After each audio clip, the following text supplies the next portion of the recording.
Video like जरूर कर लीजिए और ऐसे वीडियो लगातार फ्री में पाने के लिए चैनल को तुरंत सब्सक्राइब कर लीजिए और बेल आइकन को जरूर टैप कर लीजिए ताकि आगे भी सारे वीडियो आपको मिलते रहे। यूट्यूब में फॉलो करते हैं तो प्लीज ये वाला फ्री टेलीग्राम चैनल जरूर ज्वाइन कर लीजिएगा। सारे नोटिफिकेशन सारे अपडेट यहीं पे आते हैं, ध्यान रखिए। नमस्कार साथियों, स्वागत है आप सभी का स्टडी फॉर सिविल सर्विसेज में। आज का जो हमारा टॉपिक है वर्ल्ड ज्योग्राफी में, उसमें हम डिस्कस करेंगे मूंगा त्रिकोण को। इससे पहले की क्लास में हमने चर्चा किया था फारस की खाड़ी और हरमुज जल संधि की, उसकी लोकेशन हमने मैप पर भी देखी थी। आज की क्लास में बात होगी मूंगा त्रिकोण की, तो जरा देखते हैं क्या है ये, बेसिकली क्या चीज़ है। तो सबसे पहले तो मूंगा त्रिकोण दिवस जो है हर साल 9 जून को मनाया जाता है, ध्यान रखना। कांगो बेसिन, अमेजन और मूंगा त्रिकोण हमारे ग्रह पर 3 मेगा पारिस्थितिकी कॉम्प्लेक्स है, ध्यान रखना, ठीक है। ये काफ़ी बड़े एरियाज हैं। मूंगा त्रिकोण एशिया और प्रशांत क्षेत्र में 6 देशों में फैला हुआ है। कौन कौन से क्षेत्र देखो जरा, इंडोनेशिया, मलेशिया, फिलीपींस, इनको हम मैप पे भी देखेंगे, Papua New Guinea, Solomon island और तिमोर लेस्ते या पूर्वी तिमोर, ठीक है। यहाँ पर आप इस मैप के माध्यम से इसको आप प्रॉपर देख पाएंगे कि मूंगा त्रिकोण क्या है, ठीक है। चलिए देख लीजिए, यहाँ पर इसको आप देख सकते हैं। यहाँ पर आपको कौन कौन दिख रहा है, ये देखिए, ये हो गया मलेशिया, ये हो गया इंडोनेशिया, ये हो गया ईस्ट तिमोर, ये हो गया पापुआ न्यू गिनी, ऊपर हो गया फिलीपींस और नीचे हो गया सोलोमन आइलैंड, ठीक है। हो गए ना 6। तो ध्यान रखना ये काफ़ी इंपॉर्टेंट एरिया है, ठीक है। लिखा हुआ है यह विश्व के कुल महासागर क्षेत्र का सिर्फ 1.5% हिस्सा है यानी बहुत ज़्यादा नहीं है, लेकिन विश्व की 30% प्रवाल भित्तियों का निवास स्थान यही है। तो अगर आपसे कभी पेपर पूछता है कि सबसे ज़्यादा प्रवाल भित्तियाँ कहाँ मिलेंगी, तो फिर आप आंसर करोगे मूंगा त्रिकोण में, जो कि 6 देशों में फैला हुआ है। इसमें विश्व की सर्वाधिक प्रवाल विविधता पाई जाती है, यानी जो कोरल डाइवर्सिटी है सबसे ज़्यादा यहीं मिलेगी। विश्व की 76% प्रवाल प्रजातियां यहाँ पाई जाती हैं। इससे अंदाज़ा लगा लो कि ये एरिया कितना महत्वपूर्ण है, ठीक है। ये देख लो आप, काफ़ी इंपॉर्टेंट है। चलिए आगे देखते हैं।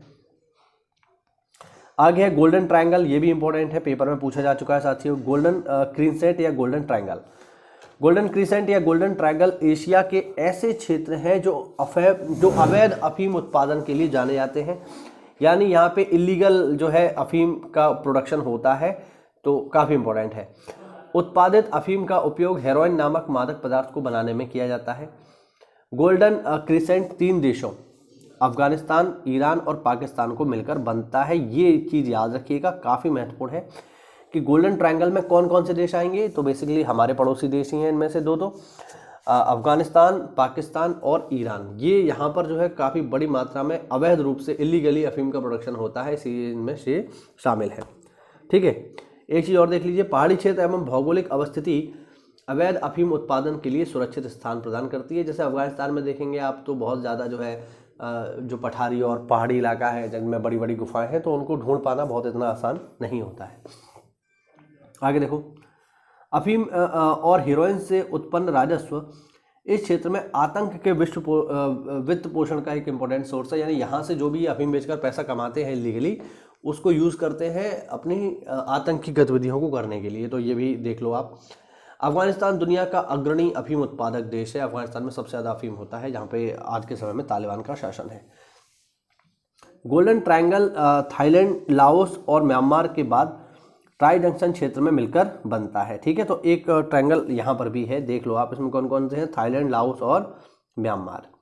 म्यांमार अफगानिस्तान के बाद दुनिया का दूसरा सबसे बड़ा अवैध अफीम उत्पादक क्षेत्र है। तो ध्यान रखना, गोल्डन ट्रायंगल क्या है, गोल्डन ट्रायंगल है वो एरिया जो कि अवैध रूप से अफीम का उत्पादन करते हैं। ऐसा मत सोच लेना कि गोल्डन ट्रायंगल कोई जो है हाईवेज वगैरह है या यहाँ पर बहुत ज़्यादा सोना मिलता है, ऐसा नहीं है। इस मैप के माध्यम से आप इस चीज़ को बहुत अच्छे से समझ सकते हो, ठीक है। हाँ, ठीक है। अगर देखिए पूछता है गोल्डन क्रीसेंट क्या है, तो गोल्डन क्रीसेंट है ये वाले इलाके। कौन कौन से हैं, इसमें पाकिस्तान है, ईरान है और अफगानिस्तान है। और स्पेशल अगर गोल्डन ट्रायंगल पूछता है तो देखो ये रहे।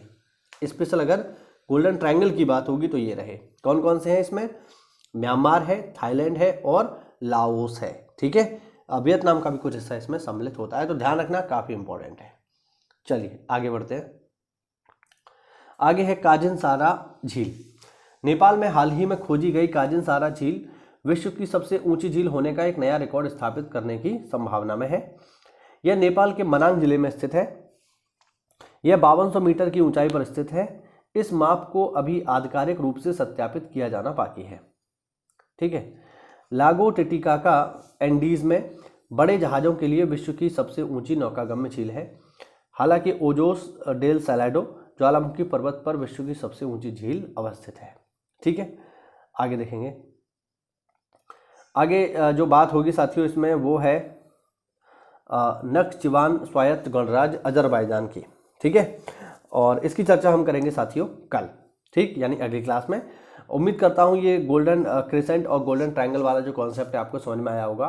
काफ़ी इंपॉर्टेंट है, ध्यान रखिएगा, पेपर में कई बार पूछा जा चुका है। तो अगर आप हमसे जुड़ना चाहते हैं या हमारे किसी भी पेड ग्रुप को लेना चाहते हैं जो कि चल रहे हैं पीसीएस, बीओ और आरओ परीक्षा के लिए, तो इन दिए गए नंबर्स पे कॉल करिए और हमसे जुड़िए और इस शानदार पीडीएफ को प्राप्त करिए। मिलते हैं अगली क्लास में, तब तक के लिए जय हिंद, जय भारत, वंदे मातरम।